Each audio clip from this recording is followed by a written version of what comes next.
Hello everyone, and thank you so much for the overwhelming response on the last video which was on the topic overfeeding या फिर babies cry क्यों करते हैं, क्या reasons हमने उसके लिए देखने होते हैं. That has been liked by so many of you.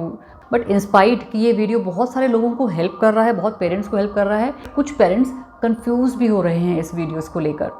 सो ये बात मैं आपको बता देना चाहती हूँ कि हर बेबी डिफरेंट होता है. सो हम कोई एक पर्टिकुलर चीज़ सभी बेबीज़ पे इक्वली अप्लाई नहीं कर सकते.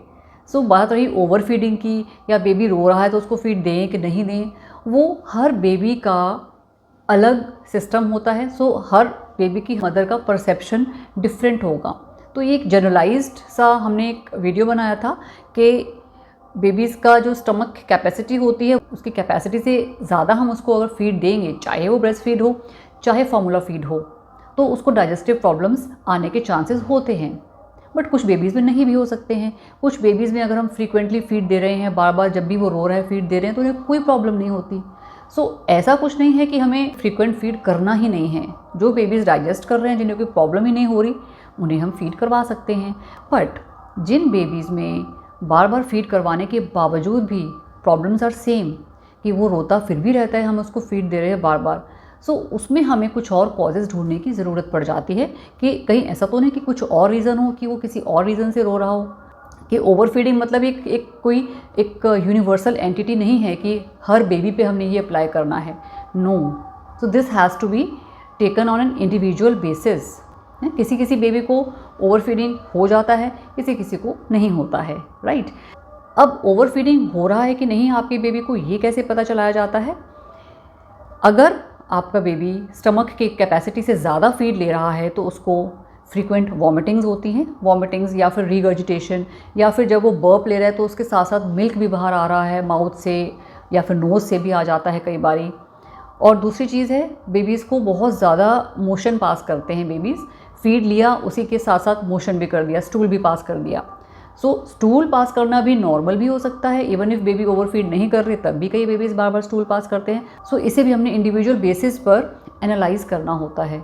एंड तीसरी चीज़ क्या हो सकती है कि बेबीज़ का वेट गेन एक्सेस में हो रहा है. सो नॉर्मली जो बेबीज़ वेट गेन करते हैं, अगर हम एवरेज देखें पर डे की 30 to 40 ग्राम्स पर डे की एवरेज पे गेन होता है. लेकिन अगर वो उससे एक्सीड कर रहा है, लाइक 60 ग्राम पर डे से ज़्यादा वेट गेन कर रहा है, तो that means it's going towards the over feeding syndrome. और वो हम कब कहेंगे सिंड्रोम? अगर बेबी फीड फ्रिक्वेंटली देने के बावजूद भी रोता है, परेशान रहता है, बहुत ज़्यादा डिस्कम्फर्ट में रहता है. अगर बेबी इज़ नॉर्मल, कुछ प्रॉब्लम ही नहीं है, so there is no question of over feeding at all. So you got it ना. एंड और क्या हो सकता है, बेबीज़ बहुत ज़्यादा क्राई कर सकते हैं. अब होता क्या है कि जब बेबीज़ मिल्क सक करते हैं तो साथ में एयर भी सक होती है ना. तो एयर जब बेबीज़ के मुंह में जाएगी, वो स्टमक में जाएगी, तो वही एयर ही गैस बनाती है और वही गैस कॉलिक करती है. जितना आप ज़्यादा फ्रिक्वेंटली फीड देंगे, कॉलिक तो बढ़ेगा. तो अब ये एक विशियस साइकिल हो जाता है ना. किसी किसी बेबी में होता है, सब में नहीं होता. स्टिल सभी में ये फिनोमेना नहीं होता. किसी किसी बेबी में क्या हो सकता है कि मान लो बेबी क्राई कर रहा है, हमने फीड दे दिया, वो चुप हो गया, ठीक है. अब लेकिन वो 15-20 मिनट्स बाद फिर से क्राई करने लग गया. हमें लगा कि फिर से भूख लगी है, पेट नहीं भरा, हमने फिर से फीड दे दिया. तो जितनी बार भी बेबी फीड लेता है और उतना फ्रिक्वेंटली अगर हम बर्प नहीं करवा पाते बेबीज़ को, वो स्वैलोड एयर जो है स्टमक में एक्यूमुलेट होती जाती है. उससे ही गैस कहते हैं, और वो कॉलिक का फॉर्म ले लेती है. कॉलिक मतलब क्या? कि गैस की वजह से जो स्टमक में पेन हो रहा है वो कॉलिक होता है. अब उस पर्टिकुलर पॉइंट ऑफ टाइम पे, क्योंकि बेबी फीड के टाइम कडलिंग में होते हैं, कोजी पोस्चर में होते हैं, उन्हें बहुत अच्छा लग रहा होता है, तो एक शॉर्ट टर्म उनको रिलीफ तो मिल जाता है ना. उनको नहीं पता कि उनको गैस हो जाती है मिल्क से, उनको तो पता नहीं.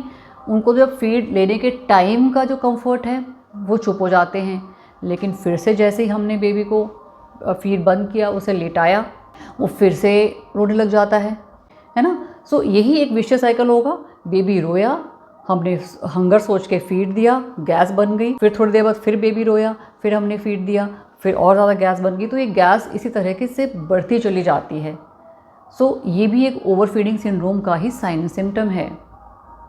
राइट. इसीलिए जो बेबीज़ प्रॉन हैं इस चीज़ के, गैस बनने के, या जो बेबीज़ ज़्यादा ही एयर सक कर लेते हैं, उनमें ये ओवर फीडिंग सिंड्रोम या फिर ओवर फीडिंग, सिंपली हम ओवर फीडिंग भी कह सकते हैं इसे, ज़्यादा होने के चांसेस होते हैं।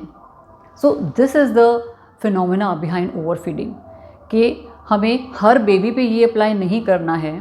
जिस जिस बेबी पे आपको लगता है कि आपको ओवर फीडिंग का डाउट हो रहा है, उनमें आप अप्लाई करके देखिए कि just giving the feeds with a gap, और फिर हम देखिए कि उसको फ़र्क पड़ रहा है या नहीं पड़ रहा।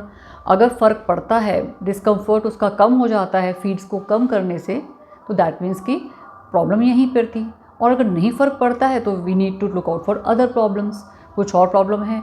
अगर आपको नहीं पता चल रहा तो हम पीडियाट्रिशियन से आप चेक करवाइए, उन्हें पता चल सकता है, right. So that's why every baby is different, every house is different.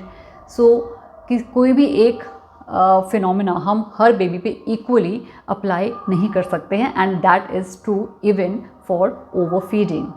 So that is the idea behind that video, जो बहुत पेरेंट्स को कंफ्यूज भी कर रहा है। सो यही मेरा पर्पज़ था आज के वीडियो का, टू रिमूव दैट कन्फ्यूजन। अब बिकॉज इंस्टाग्राम की छोटी सी 1 मिनट की रील पे इतना बड़ा एक्सप्लेनेशन देना पॉसिबल नहीं होता, सो आई थॉट कि why not make a YouTube video जिसमें हम जितना लंबा चाहे बना सकते हैं एंड ईजिली एक्सप्लेन भी कर सकते हैं थिंग्स को, right. So bye for now, thank you for watching.